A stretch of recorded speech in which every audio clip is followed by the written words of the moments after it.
Уже известный нам изобретатель из России Владимир Бочкарев продолжает тему альтернативной энергетики и вечных двигателей. Нас также удивляет и шокирует бесконечные полемики о глобальном потеплении климата планеты, истощении природных ресурсов, недостатка пресной воды и энергии. Даже не специалистам ясно, предлагаемые идеи изобретателя существенны. В кратчайший срок можно организовать изобилие по всему земному шару. Космические катаклизмы в любой момент могут прекратить существование разума. Но действенных мер нет ни от кого. Молчат ученые, экологи, миллиарды замкнутых в собственном ритме жизни. Про правительство лучше и не говорить. Ни одно правительство в мире для глобального прогресса ничего не совершает. Может быть, постулат Бочкарева о вечных двигателях затронет часть общества. К вашему вниманию его призыв обратить пристальное внимание к изобретателям в пустыне. Постулат Бочкарева не нуждается в доказательстве истины. Вечный двигатель – балансир между мертвой точкой и работоспособностью. Достаточно одной капли в чашу весов такого своеобразного балансира, чтобы получить абсолютный процесс вечной работоспособности. Проще говоря, для функционирования, любому вечному двигателю необходимо извне 100-ю долю энергии, в то время как обычному все 100%. Но как уже не раз заявлено, ресурсы планеты невозобновляемы и крах неизбежен. Газонефтяные магнаты воруют не только у большей части населения планеты их достояние, но и наплевательски относятся в том числе и к своему потомству. Почему-то возобновили себя неприкасаемыми. Массовые голодовки и недовольство перераспределения, в мировом масштабе, однажды их сотрут в порошок. Миллионы талантливых ученых, инженеров, изобретателей гибнут от рук этих гангстеров. Вспомните инквизицию занимавшихся ликвидацией гениев из боязни потерять свой авторитет неподражаемых. Аналогично действуют и современные мафиози от власти. Сионизм искусственно выпятил себя, создавая условия для своего интеллектуального развития, но это колосс на глиняных ногах. Без денег они ничтожество. Биологическая жизнь образовалась спустя миллиарды лет после рождения нашей Вселенной, которых множество и лишь на задворках галактик, в центральных ее регионах, эпицентрах, жизнь невозможна по многим причинам, в том числе и смертоносных лучах, частицы которых поражают в радиусе сотен световых лет, образующихся при взрывах сверхновых звезд. Таким образом земляне первые разумные существа, инопланетяне, это мы, для будущих обитателей космоса. И зачем же единственный цветущий уголок Вселенной превращать в клоаку? Правители бездумно выбрасывают колоссальные деньги на вооружение, свою безопасность, глупые разработки, не заглядывая в будущее, которое может стать роковым. Необходим мировой координационный центр из ученых и консолидация здравомыслия. Ряд своих разработок и новшеств я разместил у себя на сайте Советы мудрого Бочкарева. Мне систематически мешают, закрывая и блокируя сайты, блоги в социальных сетях с чертежами и описанием тех или иных конструкций и идей. Моя альтернативная энергетика, не требующая больших материальных затрат, элементарная возможность обеспечения всех уголков планеты пресной водой, целебными источниками, энергией, не воспринимаются намеренно. Ударим бестолковостью по здравомыслию. Несколько изобретений, способных отправить в будущее человечество, мною оцениваются в миллиарды долларов. Реализую, по договору о сотрудничестве в научно-техническом аспекте. Не проморгайте. На сайте и моя антикризисная программа, реализация которой идеал благополучия и прекращения междоусобиц. Все на дороге валяется, голова не работает. Учтите, Кремль истребляет славян намеренно, и пока крыса действует, в России будет все хуже. Счет пошел уже не на годы, а месяцы. Изобретатель Владимир Бочкарев. 09 января 2017 г. Россия, город Волжский, Волгоградской области.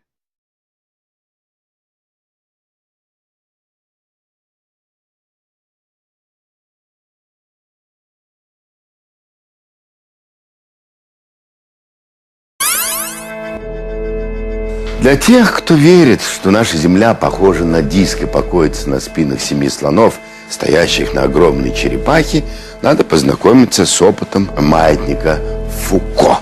Вот этот маятник подвешен на нитке около 8 метров. Конечно, ни в какое сравнение не идет с бывшим огромным маятником Фуко в Исаакиевском соборе. Там длина ниточки стальной была около 100 метров. Но от масштаба степень наглядности этого эксперимента не уменьшается. Маятник постоянно качается в одной плоскости, а Земля-то наша вращается. Поэтому рано или поздно вот этот маятник собьет вот эту маленькую пирамидку. Первая публичная демонстрация произошла в Париже в 1851 году. Так вот, некоторые парижанки впали в истерику. С ними случился припадок. Им казалось, что вот в сей момент действительно Земля вращается у них под ногами.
This is a gyroscope. It consists of a metal wheel mounted on an axle. The wheel and axle spin freely, secured in a metal frame. This simple device can behave in the most unexpected ways. The components of this simple mechanism are obvious, and it doesn't seem to have any special capabilities. Try to stand it on end and it falls over. Try to suspend it like this and it drops. Apparently it can't defy gravity. But spin the wheel and all that changes. A string provides a simple method to spin the wheel.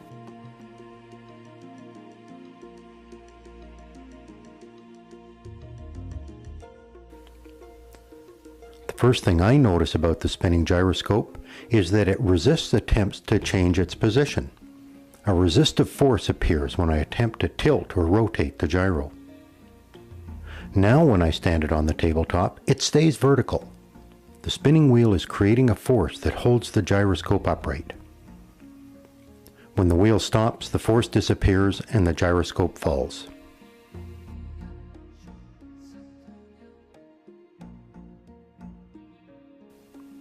Incredibly, this force will support the gyroscope like this. It appears to be levitating.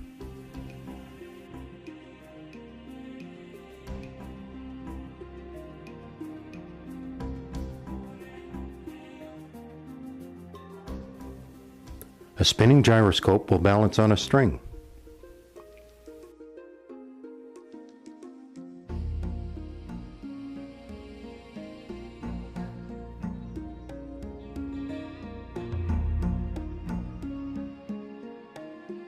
You can even lift the gyroscope with a string looped around one end.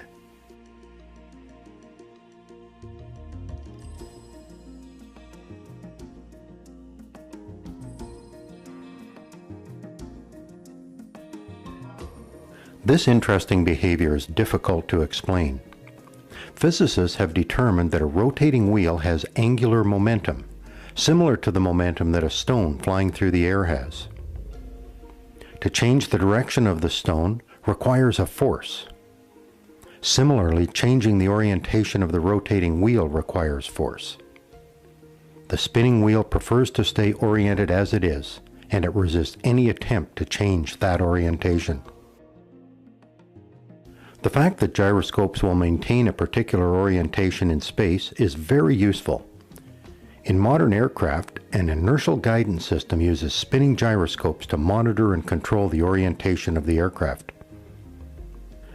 The gyroscope is suspended in a special cage that allows it to maintain its orientation independent of the aircraft's position.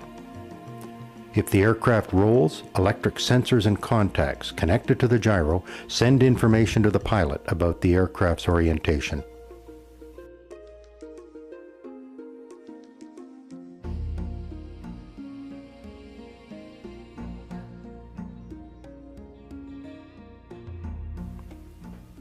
The Mars rover explores the surface of Mars using spinning gyroscopes to provide stability and navigational information.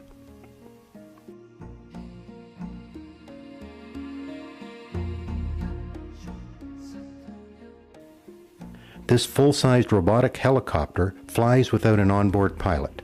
Gyroscopes provide stability and navigation. Gyroscopes have become essential components of aircraft, ships, robots, and spacecraft. If you're interested in experimenting with a gyroscope, they are available from online science and hobby retailers. The gyroscopes I am using are manufactured by Tedco Manufacturing in Hagerstown, Indiana. They are identical to toy gyroscopes first manufactured over 90 years ago.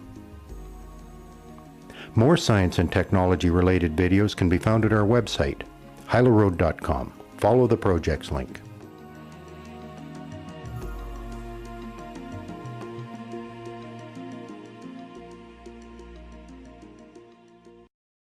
Curious Droid presents 5 supersized drones you can ride in, Over the past few years, some people have taken drones from small, almost toy devices for carrying cameras and alike to mini aircraft that are capable of carrying a single person or more, and now these supersized drones are touted as a possible future for personal transportation for both civilians and military personnel. These are still very early days.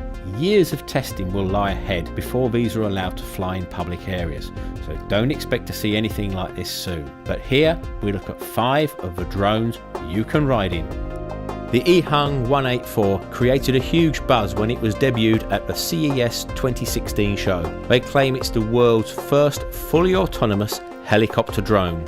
The EHang 184 is a 200kg 8-rotor aircraft, which the company claims is able to lift a single 100kg person up to 500 meters into the air and fly them at up to 100 kilometers an hour to any point on Google Maps, all whilst avoiding objects automatically and safely handling the takeoff and landing without the need of any piloting skills from the person being carried. The range is as far as it can fly, with 23 minutes of flight time afforded by the batteries, which have a recharge time of around 2 hours. EHang is keen to point out that in the event of a drone experiencing problems, human pilots housed in custom-built command centres will be able to take over and guide you to safety. Hopefully there will also be a parachute should you have a complete power loss at 500 metres up. Price should be around about $180,000 to $260,000 each.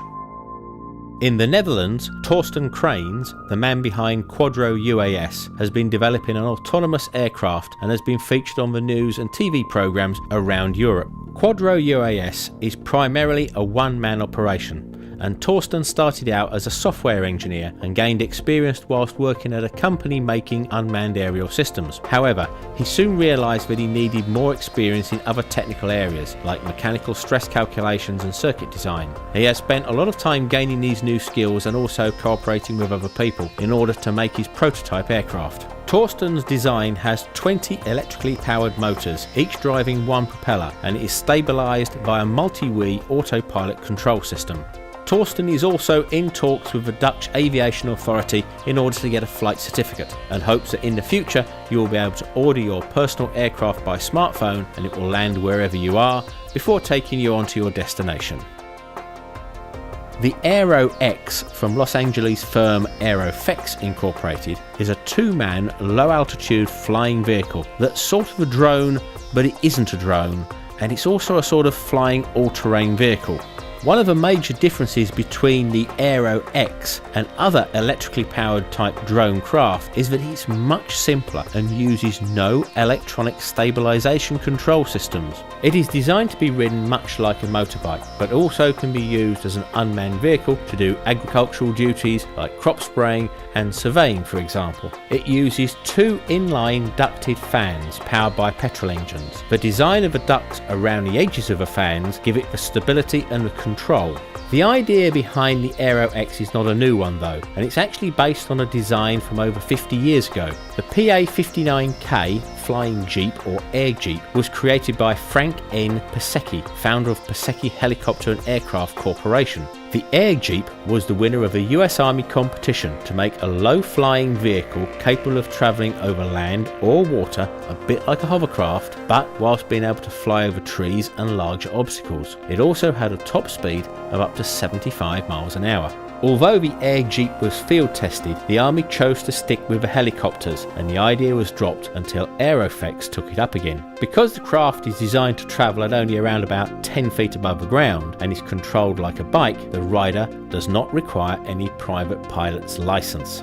Shipping is scheduled to start in 2017 with a price tag of $85,000 each.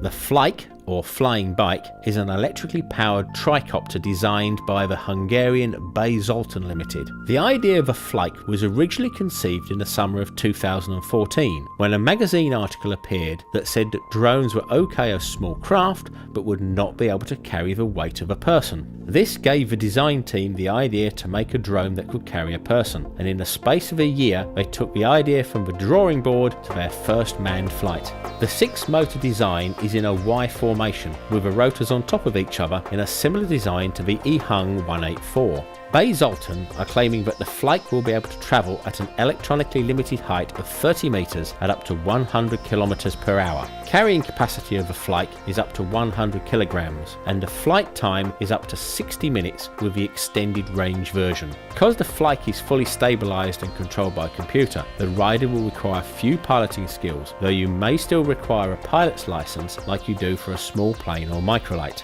The flight control will be by joystick, and because it's fully computer controlled, it will also be capable of unmanned autonomous flight. Availability is said to be sometime in 2016, and the price is yet to be announced, but they said it will be in the sports car bracket.